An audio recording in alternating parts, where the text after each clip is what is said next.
To Saturday's action in the Premier League, and I want to start at the Etihad. Manchester City drawing 2-2 with Crystal Palace, despite being 2 goals up, alongside Janusz Michallik and Miguel Echegaray. I want to start with you, Janusz. City were absolutely cruising at 2-0. They could have had more. So how on earth did they not get all 3 points in this one?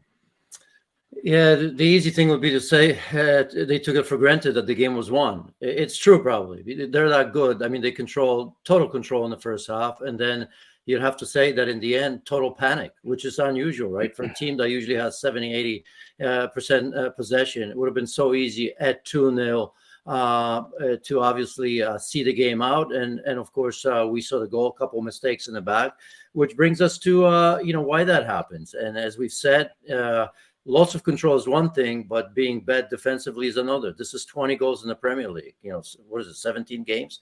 It's goal plus. Let's not forget that Manchester City at their best when they were winning and fighting Liverpool in those epic battles. I mean, they were conceding 6, 7, 8 goals a season. So this is something that's been going on throughout the season. Pep Guardiola does not know his best back four. I can sort of understand why, because nobody in that back 4, 5, or 6, if you add some of the other players, is playing well at the moment. Even in the Champions League in such an easy group, it probably hasn't got unnoticed. The 7 goals, not so much, but even the last game away to Červena Zvezda, Mark and Lewis, right? I mean, easy game, and it's still 3-2, 2 goals conceded. This is now 8 games in all competitions without a clean sheet, and it looked all so good. And I was going to mention in this conversation, the biggest thing, had they wanted, would have been the clean sheet. And here we are against struggling Palace, where they drop points. So warning signs are all over the place. Luis Miguel, I'm glad Janusz focused mainly on City's defending. And he also didn't mention Haaland. And I think that's correct, because City shouldn't need Haaland to beat Crystal Palace. They're 2-0 up. They didn't need Haaland to beat Crystal Palace. What has happened between a side that won practically everything last season to the team now? What's going on? I think a few things, MD. I think part of it, as Janusz was mentioning, was the defensive side of things. I think other teams, regardless of how good you are, whether you're in the Champions League or a mid-table team like Crystal Palace, you're figuring out how to, at the very least, exploit the moments that you have attention to, because that's exactly what Palace did today. I mean, City had 75% possession, 812 passes to Palace's 212, 19 shots, etc. So everything that Pep Guardiola likes in his little statistic tablet, right? But here's the thing. That's not really happening as much until this season, which is if Man City give you that sniff, you're going to take it. And obviously that was a horrible mistake by Phil Foden to allow that penalty at the end, because he just swung his leg like he was cutting some grass in that one. And the penalty was given, rightly so, and 2-2 it was. I'll tell you what, another thing. MD, I think they miss players like Ilkay Gundogan.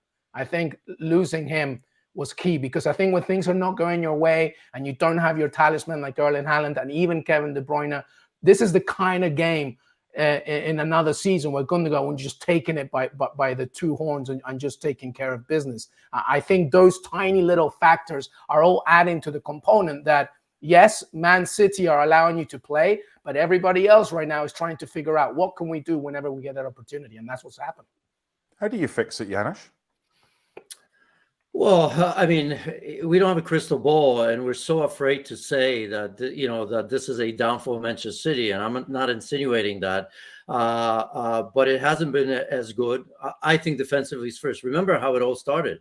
It started with Ruben Dias. There were years where they were still good going forward. They were excellent under Pep Guardiola, yet defensively they issue. They bought Ruben Dias, and things have changed, very much like Van Dijk at Liverpool. Ruben Dias has been struggling. Even today, I think on that first goal, even though Kyle Walker, I think, had Mateta initially, I think Ruben Dias got to react. He continues to play Nathan Ake centrally. I don't understand why. You saw on that goal that he allowed the player to get in front of him. He continues to tell me that Guardiola is a good left back, which I'm not 100% sure. I think the big thing is to fix this team defensively. I don't know if I'm pushing back against, that it's not about Erling Haaland. I think he is important, and he would have been important, because you guys have mentioned that teams see the moments in the game where they can take advantage of that, and that's fair play. That goes to my theory defensively. But in terms of going forward, I think that you prepare for City differently when Erling Haaland is on the pitch, right? Because he does tie up 2, sometimes 3 defenders. So yeah, it's easy to say it was 2-0, an easy game. They should have seen it without it. That's fair play. But I just think that once you have Haaland, once you have today there was no Doku, no Haaland, no De Bruyne. De Bruyne is going to make a difference. So I'll withhold my judgment, but it just doesn't feel right, does it? You could sense it throughout the season that even fluidity going forward, it's not the same. So it's more psychological. Maybe going away to Saudi Arabia will change that. A little bit of bonding and a little bit of, that ability when you're away for a week, when Pep Guardiola can get people in the room for longer than a few minutes, that could change. It's still a powerful force. Are we guilty at times, Luis Miguel, of a little bit of kind of, with regards to Crystal Palace, being disrespectful to them? Oh, it's City against Crystal Palace. Palace went there a couple of times recently in the last few years. They had an Andros Townsend goal that gave them a 3-2 win. They had a Conor Gallagher and Wilfried Zaha 2 goals that gave them a 2-0 win as well. They've come back from 2 goals down today. And I always feel that when you get such a narrative, and of course City's the narrative, it's a huge story. They're the champions and they were 2-0 up and they didn't beat Palace. Sometimes what gets lost is a little bit of praise for the visitors, and Palace deserve that.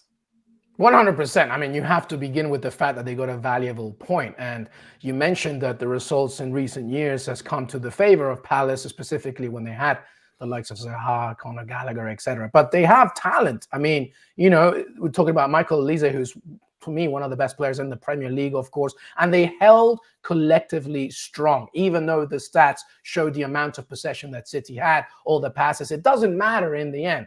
In the end, what matters is that final scoreboard. And they just kept going. They kept plugging away. And I was very, very impressed. And Janusz mentioned something about, not being confident about Gvardiol being on left back. 100%, even more so today.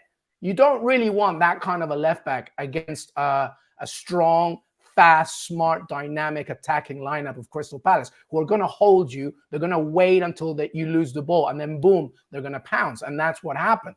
So it's kind of the argument that I had a few weeks ago, which is, yes, City are showing cracks. And yes, they're missing players. And De Bruyne is coming back. And Haaland will come back eventually, et cetera, et cetera. But other teams are getting stronger. And if they're not getting stronger, at least they're getting smarter. And if they're not getting smarter, at least they're getting smarter on the day off. And that's exactly what happened to Palace today. Liverpool, Arsenal, Aston Villa, all ahead of Manchester City, all with a game in hand. What are they thinking, Janusz? I think they're probably thinking, we've been there, we've done that, we've seen it before. Last season, it's one of them, right? I mean, there are games in hand. They had to go away as well. This is going to happen. That gap is probably going to grow, but to what level? Is it going to be enough?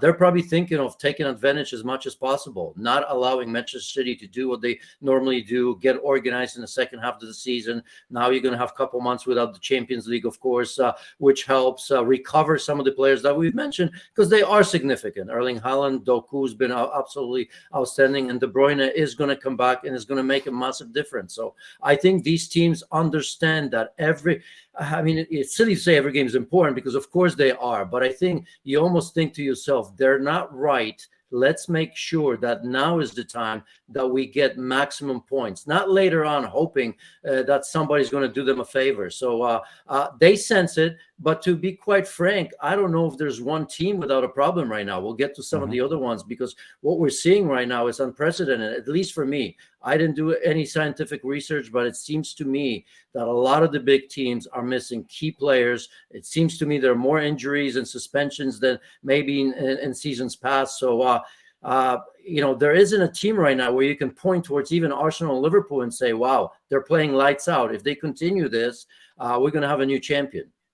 Luis Miguel, would you, if you were Pep Guardiola, be looking to strengthen the squad in January? Or do you think that once Haaland is fit again, which shouldn't be too long, once Kevin De Bruyne is available for selection again, and Doku to come back after the World Club Championship, that he's happy with what he's got? Or is it defensively he needs to shore up with? I honestly think he needs to strengthen for the pure reason of the number of matches that are happening. If you include the Champions League in there as well and the Premier League run, I mean, I think it's either two specific positions. One is defensively, and the other one maybe another midfielder. Are you going to rely on Rico Lewis as much as you can? He played great today. He thought he scored as well, but in the marathon season, in a season where you are asked to do over and over again perfection, which is what Man City always aim to do, the treble-winning champions, then I think that they're going to be looking now what is available in January that can be the likes of that. Having said that, I look at the bench, and is Pep Guardiola really using the best of his abilities? I mean, you know, how much can you make of this rotated squad over, in, out, in order to make it strong again? I would say defensively, you definitely need to do something. So January, to me, that would be my main target for Manchester City.